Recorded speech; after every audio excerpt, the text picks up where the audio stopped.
Hey guys, what's up? It is Laura Ventura with Pawz and All Mobile Grooming, and today I want to talk to you guys about mobile grooming etiquette. But before I dive in, I want to thank you guys so much for tuning in, for following me, for all my subscribers, all the love and the comments that I get on this channel.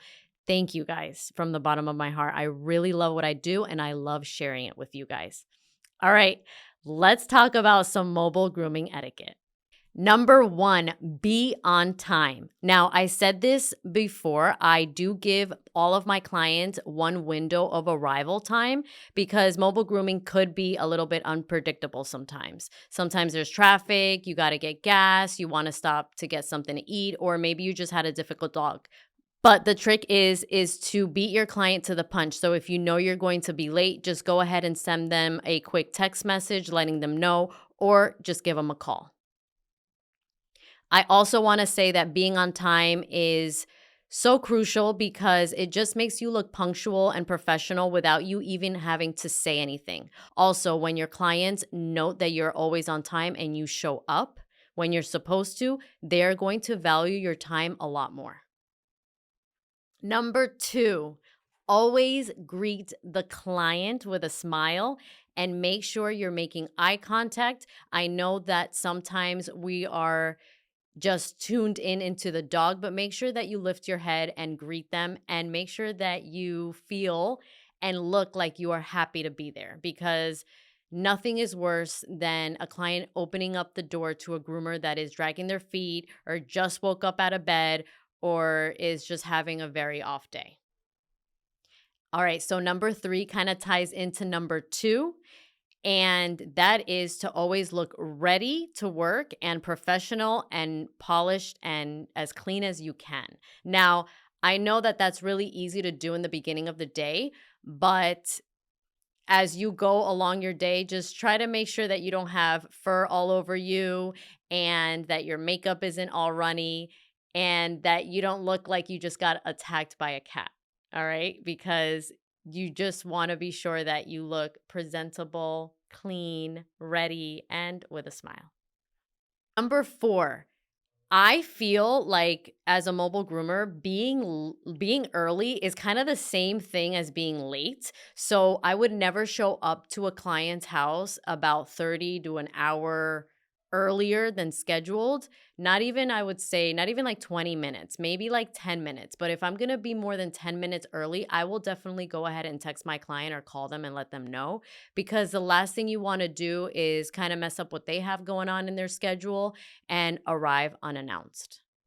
Number five, make sure that it is okay to ring the doorbell. Now, some clients are really proactive about this. If they have a sleeping baby, or if they have a dog that gets too excited because of the doorbell, or if they have a cat that they know that will hide under the bed when the doorbell is rang, they will most likely tell us. But you have to make sure you remember this. So what I do is sometimes I put it on the notes of the client profile and I in caps and I say, please do not ring doorbell upon arrival, because sometimes clients just want you to text them or call them instead. And that's totally fine, but make sure that you guys are aware of what your client prefers. Number six, never park on their driveway unless you ask first. Now, the only time I would park on a driveway is if there's nowhere else to park and the driveway is the only thing available. And still, I'll still ring the doorbell and greet the client and ask, hey, is it okay if I park in your driveway?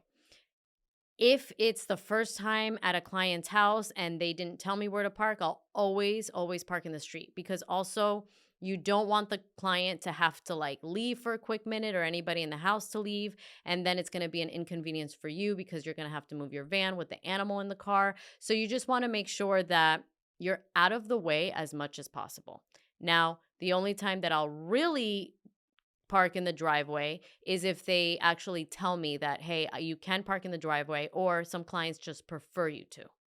Number seven, if you are going to park on the street, make sure you're not double parked. Make sure that there's not a really big car right next to you, because grooming vans, they're bulky, and the last thing you want to do is block the trash man from coming or the mailman from coming. Also, I don't block any Mailboxes, people are very iffy about that. So if you're even close to a mailbox, they will tell you to back up. So just park as far as you can. All right, guys, some clients really love how their grass looks. So they might tell you to park in a way where the generator exhaust is not hitting their grass because it will burn their grass. So just keep that in mind. Number 8, if you are going to park on their driveway, just make sure that your van is not leaking any oil or any other fluids that you would not want on your driveway. Number 9, never leave pet fur or dander or garbage on their lawn or in front of their house at all. Make sure you're vacuuming up your van before you open that door and you're leaving that space exactly how you found it. Number 10, take that check-in process seriously, guys. Have a conversation with your client. Make sure that you are listening to understand and not listening to respond and not talking over them. Also, when it is time to say goodbye, look them in the eye, thank them, give them their pet back, and tell them any feedback that you have about their pet. I always try to spread love. I always try to say something positive about their pet or something positive to them. Also, if you are going to have clients as long time clients, take a little time to like chit chat with them. People really love small talk. People really love having conversations with their groomers, and you're gonna be seeing them every every like 2 to 4 to 6 to 8 weeks. So if you remember little things about them, that's going to go a long way. So yeah, I really advise you guys just take the time to smell the roses. Don't just be on the go. Take the time to look at the person in front of you and really connect with that client.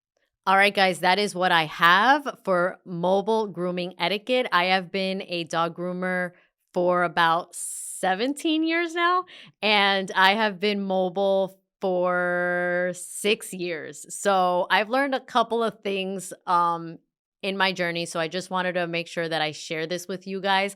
Also, any groomer, any pet enthusiast that is looking to get into the mobile grooming space, I do have a full-on course on how to achieve this, how to start it from nothing and make it super successful. This course is called Mobile Grooming for Bosses. If you are interested in taking this course, please go ahead and register in the link below, a one-on-one call with me, because I would really love to talk about your goals and give you guys some deadlines and give you guys some accountability. All right, guys, love and light, up and out. Laura Ventura.